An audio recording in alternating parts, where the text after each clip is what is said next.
నమస్తే దిశా TV news కు స్వాగతం. ముందుగా హెడ్లైన్స్.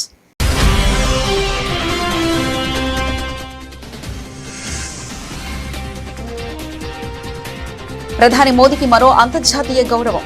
అత్యున్నత జాతీయ పురస్కారం అందించిన స్లోవాకియా.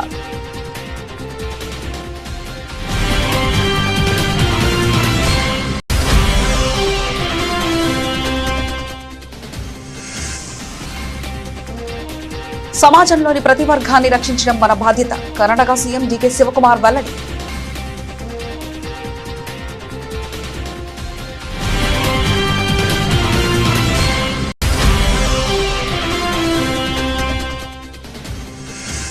నాగపూర్లో దారుణానికి ఒడగట్టిన ముస్లిం యువకుడు మౌలానా. వివాహితపై లైంగిక దాడికి, ఆ తర్వాత బలవంతంగా మత మార్పిడి, నిఖా.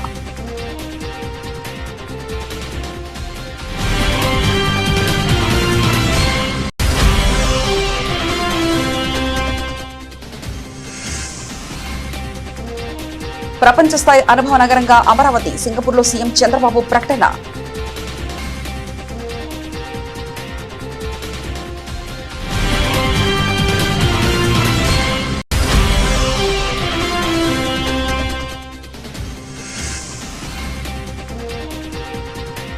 మెట్రో నిధులు 13,600 కోట్లు ఇవ్వండి. కేంద్రానికి సీఎం రేవంత్ రెడ్డి డిమాండ్.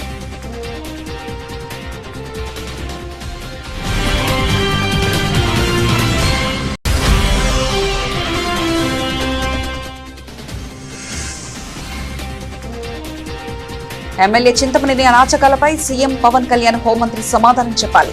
మాజీ మంత్రి అంబటి రాంబాబు డిమాండ్.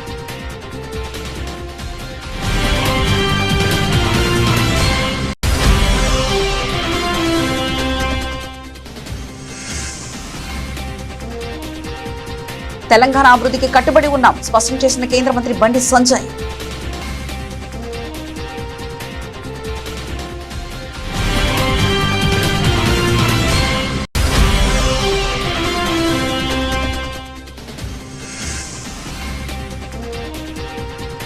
ఈవీ బస్సుల పేరుతో ప్రైవేటీకరణ కుట్ర. చంద్రబాబుపై ఆగ్రహం వ్యక్తం చేసిన పూనూరు గౌతమ్ రెడ్డి.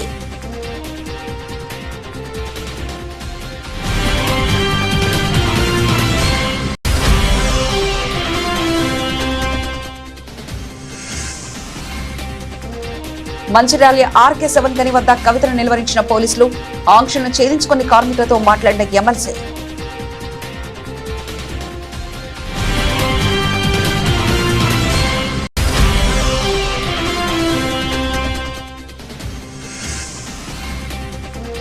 బద్రీనాథ్, కేదార్నాథ్ ఆలయాలను దర్శించుకున్న ముఖేష్ అంబానీ.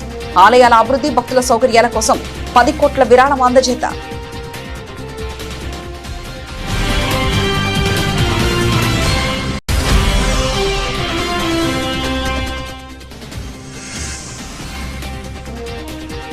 హైదరాబాద్ లో ఘనంగా మా ఇంటి బంగారం ప్రీ రిలీజ్ ఈవెంట్. జూన్ 19న ప్రపంచవ్యాప్తంగా సినిమా విడుదల.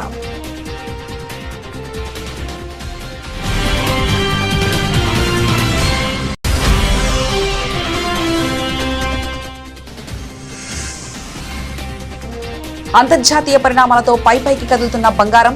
దేశీయంగా 1.52 లక్షల మార్కు వద్ద 10 గ్రాముల పసిడి.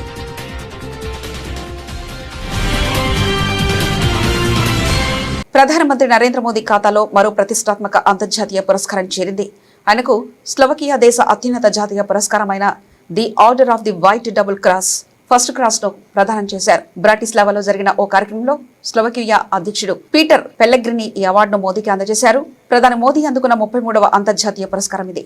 ఈ గౌరవంపై ప్రధాని మోదీ స్పందిస్తూ ఈ పురస్కారం 140 కోట్ల మంది భారతీయులకు చెందిందన్నారు. The order of the white double cross అందుకోవడం గౌరవంగా ఉంది. ఈ గౌరవానికి స్లోవకియా ప్రజలకు, ప్రభుత్వానికి నా కృతజ్ఞతలు.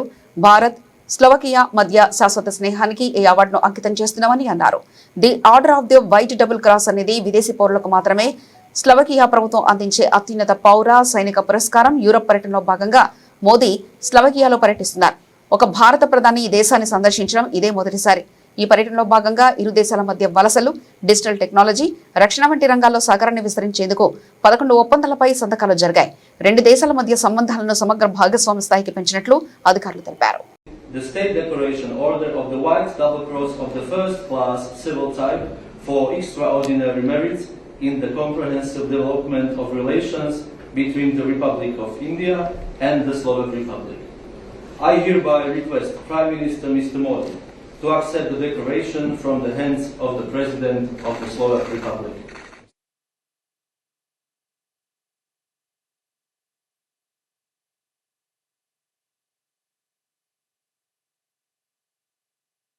ఆరోగ్య సంరక్షణ అనేది కేవలం వైద్య సేవలకే పరిమితం కాదని అది బాధలను తగ్గించి సమాజంలోని అన్ని వర్గాలను రక్షించేందుకు కట్టుబడి ఉన్న ఒక సామాజిక యంత్రాంగమని కర్ణాటక ముఖ్యమంత్రి డికే శివకుమార్ పేర్కొన్నారు. బెంగళూరులోని రాజీవ్ గాంధీ ఆరోగ్య విజ్ఞాన విశ్వవిద్యాలయంలో నిర్వహించిన 28వ స్నాతకోత్సవ కార్యక్రమంలో ఆయన ముఖ్య అతిథిగా పాల్గొని ప్రసంగించారు. వైద్య విద్యార్థులు తమ వృత్తిని సేవాభావంతో నిర్వహిస్తూ ప్రజల ఆరోగ్య పరిరక్షణలో కీలక పాత్ర పోషించాలని ఆయన సూచించారు. ఆరోగ్య రంగంలో నాణ్యమైన సేవలు అందించడం ద్వారా సమాజ అభివృద్ధికి తోడ్పడాలని పిలుపునిచ్చారు. ఈ సందర్భంగా విశిష్ట ప్రతిభ కనబరిచిన విద్యార్థులకు పట్టాలు, బంగారు పతకాలు అందించారు. Bangalore and Karnataka has a very big foundation on human resources, what you have. So the best doctors, the best nurses, the best profession in the healthcare is working all over the country, and all of you, your earlier friends and leaders have made proud of Karnataka and proud of India. That is what you all have given. And Rajiv Gandhi University stands as a pillar of all this strength what has been created. So this university is named after our former Prime Minister, who was our guide, mentor, who was once said education must be a great equalizer in our society. It must be the tool to level to difference our various social system has created past thousands of years. Rajiv Gandhi University has emerged as a symbol of academic excellence, which you all have been noticed.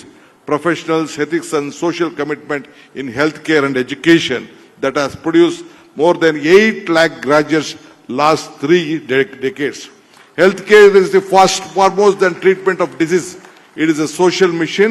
It is a commitment reducing suffering, protecting all sections of the society with dignity and well-being. India today is witnessing a rapid social and technological transformation alongside with remarkable advancement in medical education and healthcare. We also face very serious public health challenges, including non-communicable diseases.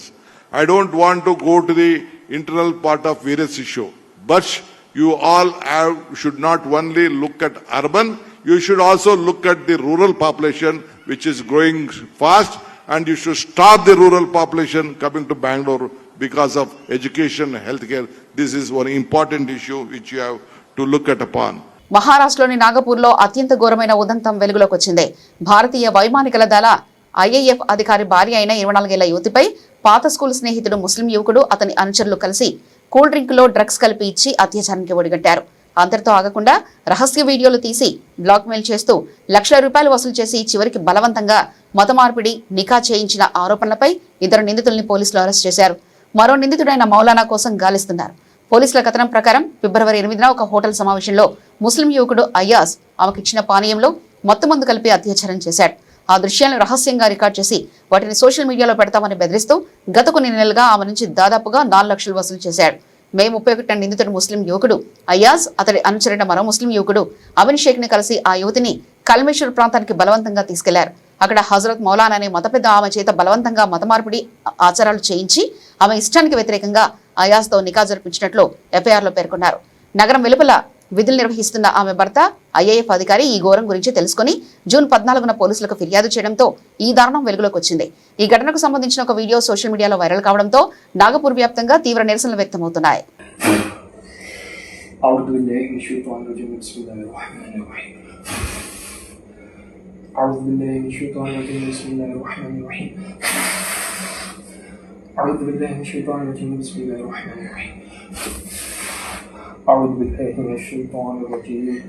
أعوذ بالله من الشيطان الرجيم. أعوذ بالله من الشيطان الرجيم. بسم الله الرحمن الرحيم. قل أعوذ برب الفلق من شر ما خلق ومن شر غاسق إذا وقب ومن شر النفاثات في العقد ومن شر حاسد إذا حسد. بسم الله الرحمن الرحيم. قل أعوذ برب الفلق من شر ما خلق ومن شر غاسق إذا وقب ومن شر النفاثات في العقد ومن شر حاسد إذا حسد. قل أعوذ برب الناس ملك الناس إله الناس من شر الوسواس الخناس الذي يوسوس في صدور الناس من الجنة والناس.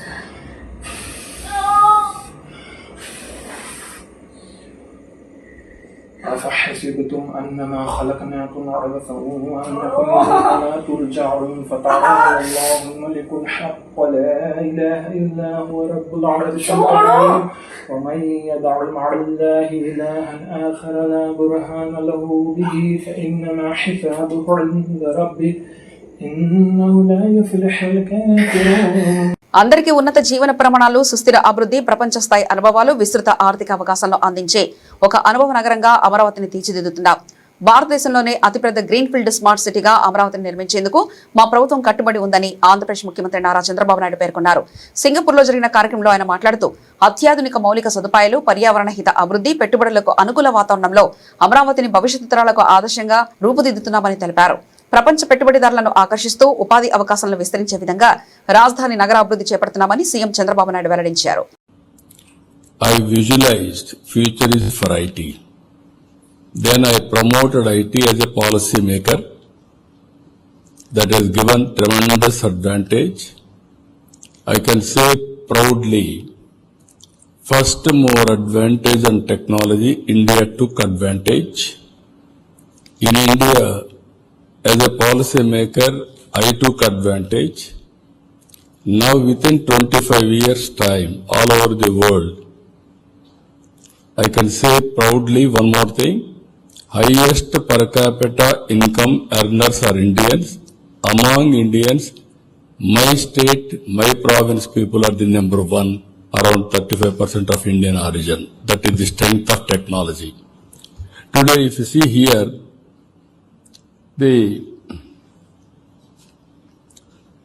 I had an experience of building cities.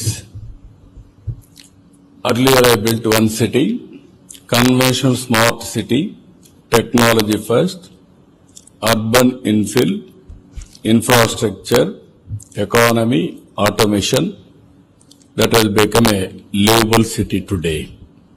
In India, I built Hyderabad, it is a part of Hyderabad. Today highest per capita income of the state and also most livable city is Hyderabad. That is how we built. Future is my state is divided. Hyderabad metro rail phase 1 refinancing కోసం ఉద్దేశించిన 13,600 కోట్ల term loan తక్షణమే విడుదల చేయాలని ముఖ్యమంత్రి రేవంత్ రెడ్డి కేంద్ర ప్రభుత్వాన్ని demand చేశారు. మీడియా సమావేశంలో మాట్లాడిన ఆయన మెట్రో ఫేజ్ 2 నిర్మాణంలో కేంద్రం భాగస్వామిగా ఉంటుందో లేదో స్పష్టం చేయాలని, లేదంటే రాష్ట్ర ప్రభుత్వమే సొంతంగా పనులు చేపట్టేందుకు నిరభ్యంతర పత్రం ఎన్ఓసీ ఇవ్వాలని కోరారు. ఎల్ఐటి నుంచి రాష్ట్ర ప్రభుత్వం మెట్రో ఫేజ్ 1 ను స్వాధీనం చేసుకున్న తర్వాత అధిక వడ్డీ భారాన్ని తగ్గించుకునేందుకు జపాన్ ఏజెన్సీ నుండి Indian railway finance corporation IRFC ద్వారా తక్కువ వడ్డీకి రుణం పొందినట్లు రేవంత్ రెడ్డి తెలిపారు. జపాన్ ఏజెన్సీ ఇప్పటికే నిధులను ఐఆర్ఎఫ్సికి బదిలీ చేసిందని, కాన్ జూన్ 1న రాష్ట్ర ప్రభుత్వానికి రావాల్సిన మొత్తాన్ని కేంద్రం అడ్డుకుంటుందంటూ ఆరోపించారు. ఫేజ్ 1 మెట్రోను మేము కొనుగోలు చేసుకుంటున్నాం, మా డబ్బులే కట్టుకుంటున్నాం, మా గ్యారంటీలే ఇచ్చినాం. మా కర్మ బాగలేక ఇండియన్ రైల్వే ఫైనాన్స్ కార్పొరేషన్ కేంద్ర ప్రభుత్వ రంగ సంస్థ దగ్గర అప్పు మొత్తం ఒప్పందాలు సంతకాలు పెట్టుకున్నాం. అంతా అయిపోయింది. మేము మా మార్జిన్ మనీ డిపాజిట్ చేసినాం, వాళ్ళు పెట్టిన కండిషన్లను ఒప్పుకున్నాం, అన్ని సంతకాలు పెట్టుకున్నాం, అన్నీ ఉన్నాయి. ఈరోజు చివరి రోజు నిధుల విడుదల. ఈరోజు విడుదల చేస్తే వాళ్ళు ఏదో కిషన్ రెడ్డి గారు 5 గంటల వరకు బ్యాంక్ ఉంటుంది. ఇది మొదటిది. రెండో ఫేజ్ 2కి 122 కిలోమీటర్లకు విస్తరణకు కేంద్ర ప్రభుత్వం 50% భాగస్వామ్యం తీసుకుంటుందా, తీసుకోదా? ఒకవేళ తీసుకోకపోతే మాకు ఎన్ఓసి ఇవ్వండి. హెచ్ఎంఆర్ఎల్ నుంచే మేమే సేమ్ అదే ఐఆర్ఎఫ్సి నుంచి సేమ్ లోన్ తెచ్చుకొని సేమ్ మెట్రో విస్తరించుకొని ప్రజలకు మెట్రోను అంకితం చేస్తాము. ఇంతకుమించి నాకు నీకు గట్టు పంచాయతీ ఏ పంచాయతీ లేదు. కిషన్ రెడ్డి గారు, మీ పట్ల నాకు గౌరవం ఉంది, అదే సమయంలో మీ పట్ల అసహనం ఉంది.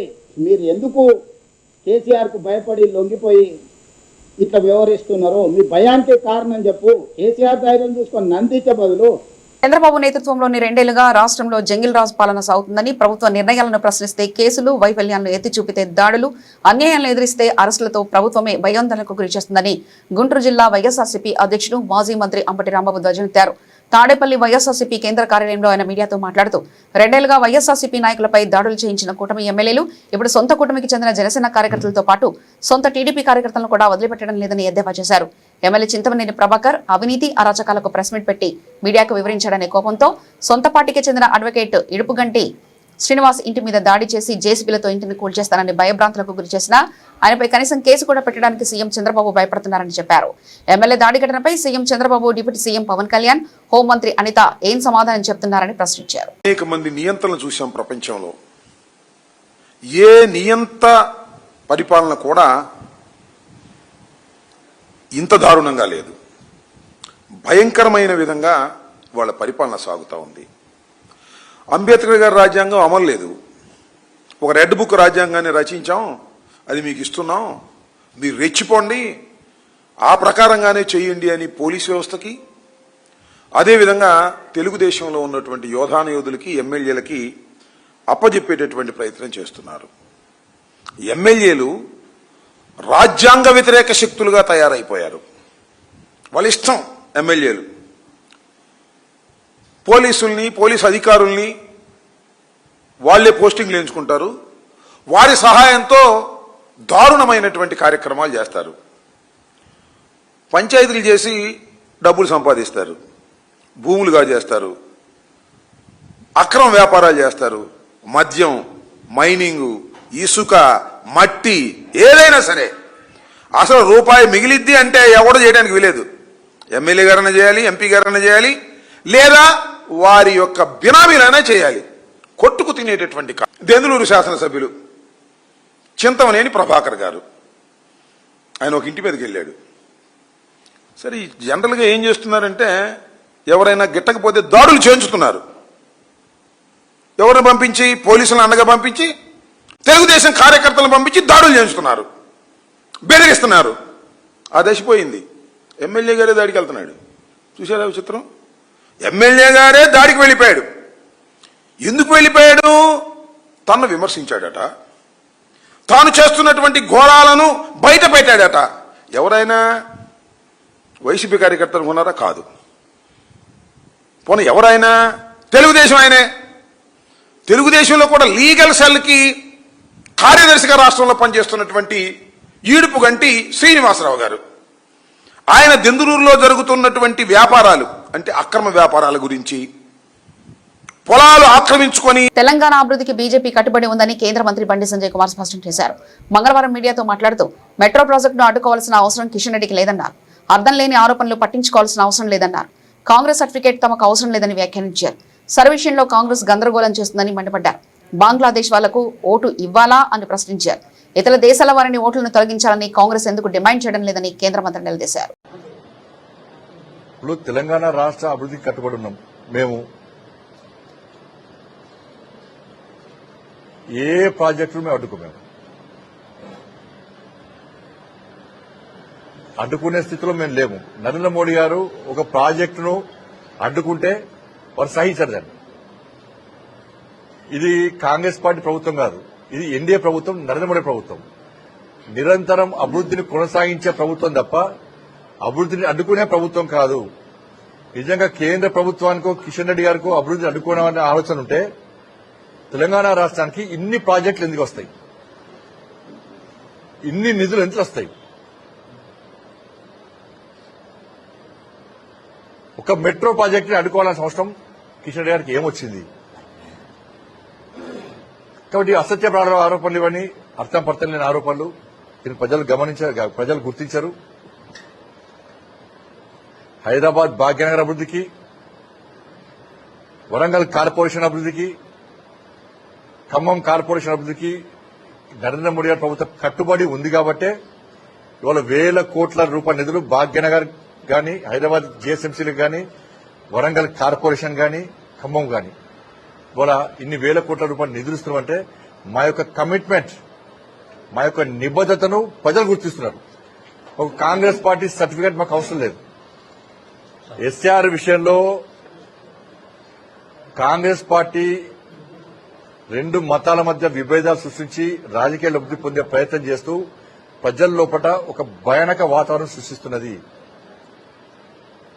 తెలంగాణ రాష్ట్ర సమాజానికి అప్పీల్ చేస్తున్నారు ప్రతి ఒక్కరికి. మీ ఓటు ఉండే విధంగా మీరు చూసుకోండి. అది హిందువా ముస్లిమా ఇంకోలా కానీ ముస్లిం సమాజం కూడా అప్పీల్ చేస్తున్నాం. మీ ఓటు పోకుండా చూడండి. మేమే అప్పీల్ చేస్తున్నాం.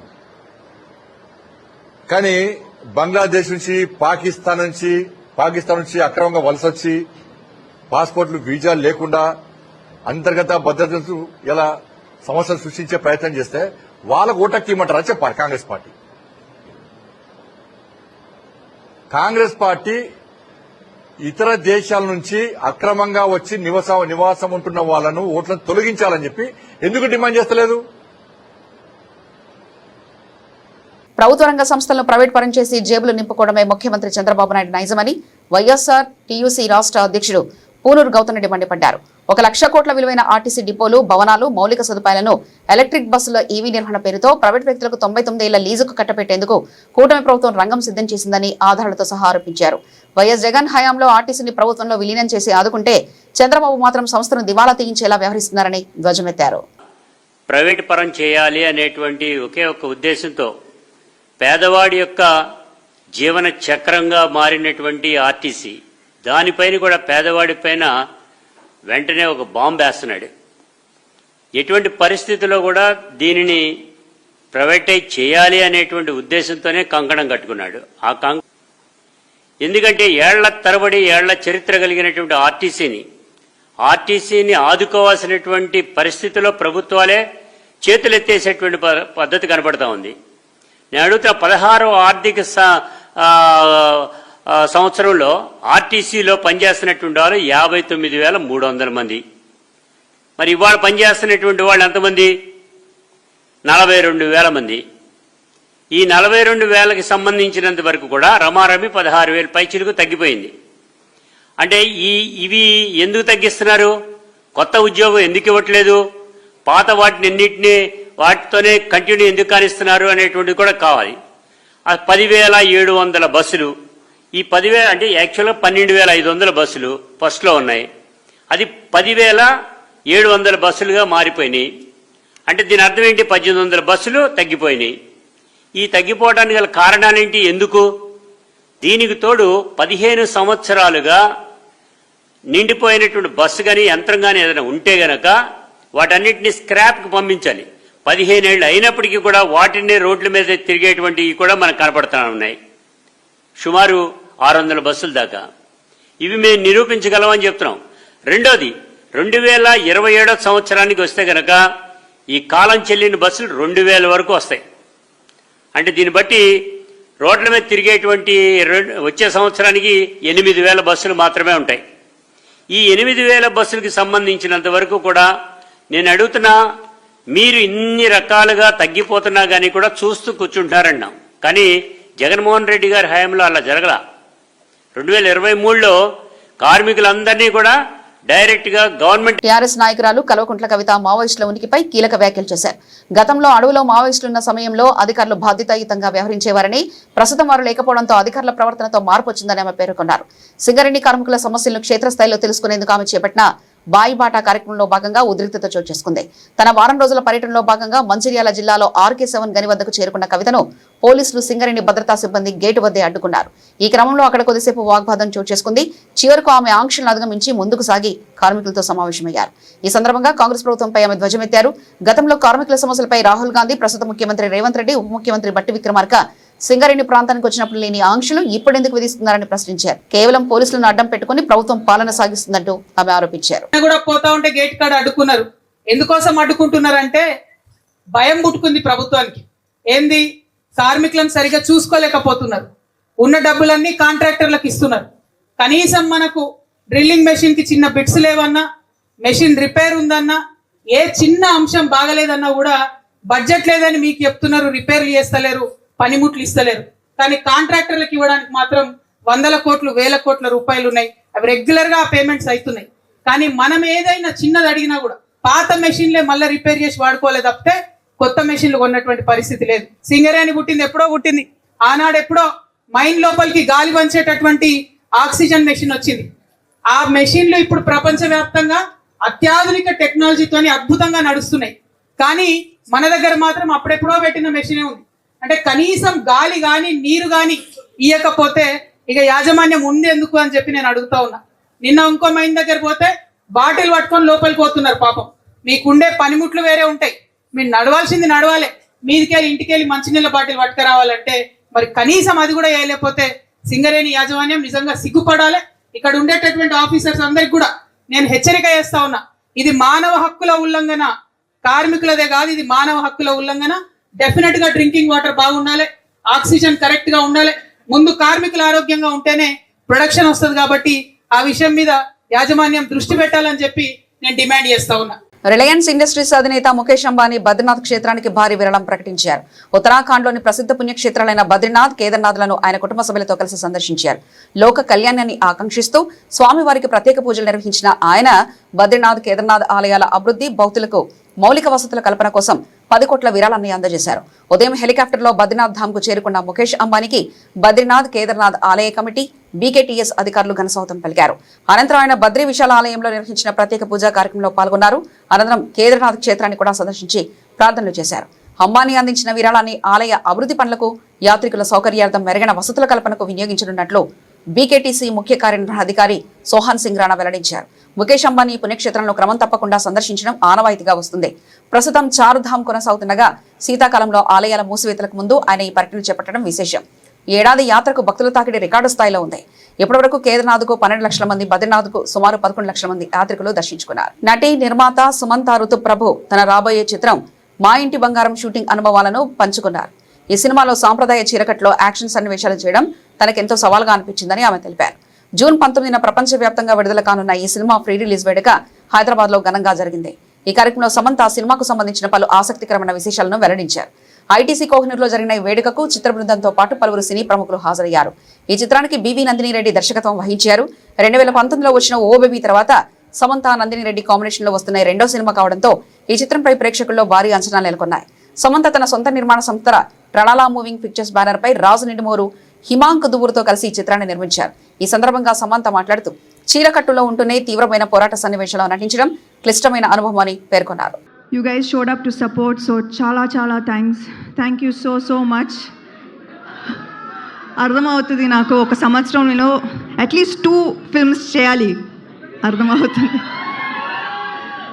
కానీ ఒక్క సినిమా మాత్రం బాగా చేసాం, ప్రామిస్. మీరు 19 చూస్తారుగా. అమెరికా, ఇరాన్ దేశాల మధ్య శాంతి ఒప్పందం కుదిరినప్పటికీ దేశీయ మార్కెట్లో బంగారం ధరలు మంగళవారం కూడా గరిష్ట స్థాయిలోనే స్థిరంగా కొనసాగాయి. అంతర్జాతీయంగా డాలర్ విలువ బలహీనపడంతో పాటు ఇతర స్థూల ఆర్థిక అనిశ్చితులు నెలకొనడంతో బులియన్ మార్కెట్ పటిష్టంగా ఉంది. అంతర్జాతీయ పరిణామాల ప్రభావం దేశీయ మార్కెట్పై స్పష్టంగా కనిపిస్తుంది. గుడ్ రిటర్న్స్ వెబ్సైట్ సమాచారం ప్రకారం ఈ రోజు 16వ తేదీ హైదరాబాద్ బులియన్ మార్కెట్లో 24 క్యారెట్ల 10 గ్రాముల బంగారం ధర 1,51,540 వద్ద స్థిరంగా ఉంది. అదేవిధంగా 22 క్యారెట్ల పసిడి ధర 1,38,910 వద్ద కొనసాగుతుంది. ఆంధ్రప్రదేశ్, తెలంగాణలోని ప్రధాన నగరాల్లో ధరలు ఇంచుమించు ఇదే స్థాయిలో ఉన్నాయి. నిన్న దేశవ్యాప్తంగా మేలిమి బంగారం ధర ఏకంగా 2,450 మేర పెరిగిన సంగతి తెలిసిందే. బులెటిన్ ముగించే ముందు హెడ్లైన్స్ మరోసారి చూద్దాం.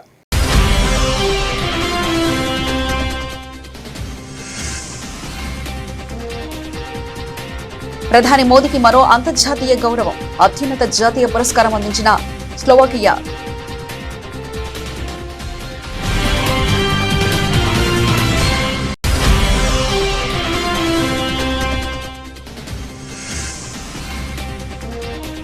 సమాజంలోని ప్రతి వర్గాన్ని రక్షించడం మన బాధ్యత, కర్ణాటక సీఎం డీకే శివకుమార్ వెల్లడి.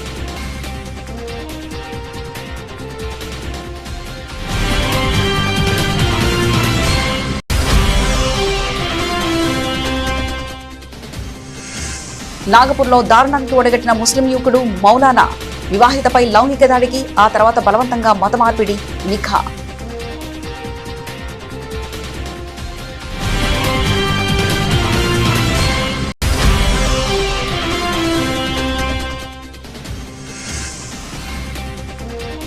ప్రపంచ స్థాయి అనుభవ నగరంగా అమరావతి, సింగపూర్లో సీఎం చంద్రబాబు ప్రకటన.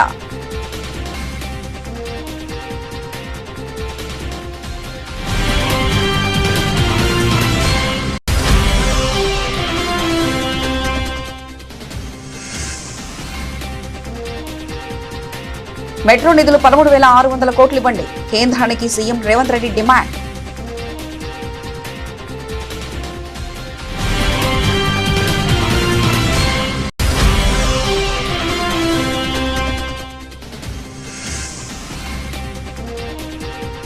ఎమ్మెల్యే చింతమనేని అరాచకాలపై సీఎం పవన్ కళ్యాణ్ హోంమంత్రి సమాధానం చెప్పాలి. మాజీ మంత్రి అంబటి రాంబాబు డిమాండ్.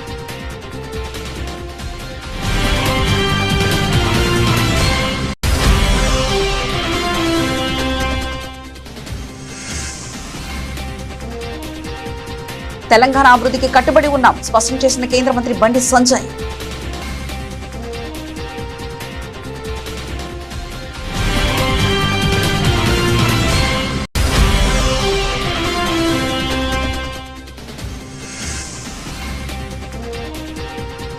ఈవీ బస్సుల పేరుతో ప్రైవేటీకరణ కుట్ర, చంద్రబాబుపై ఆగ్రహం వ్యక్తం చేసిన పూనూరు గౌతమ్ రెడ్డి.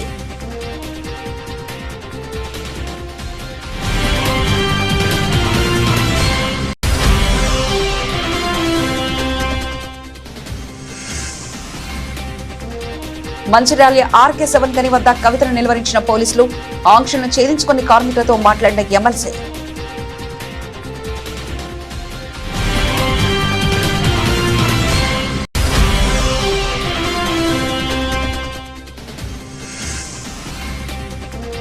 బద్రీనాథ్, కేదార్నాథ్ ఆలయాలను దర్శించుకున్న ముఖేష్ అంబానీ. ఆలయాల అభివృద్ధి, భక్తుల సౌకర్యాల కోసం 10 కోట్ల విరాళం అందజేత.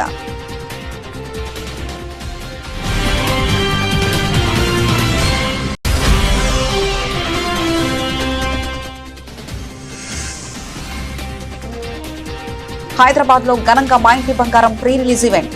జూన్ 19న ప్రపంచవ్యాప్తంగా సినిమా విడుదల.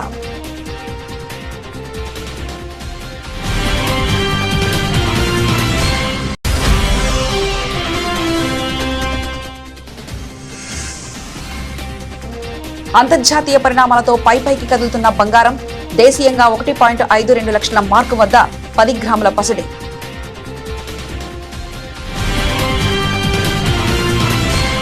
ఇవి ఇప్పటివరకున్న అప్డేట్స్. మరో బులెటిన్ మళ్ళీ కలుసుకుందాం. అంతవరకు సెలవు. నమస్కారం.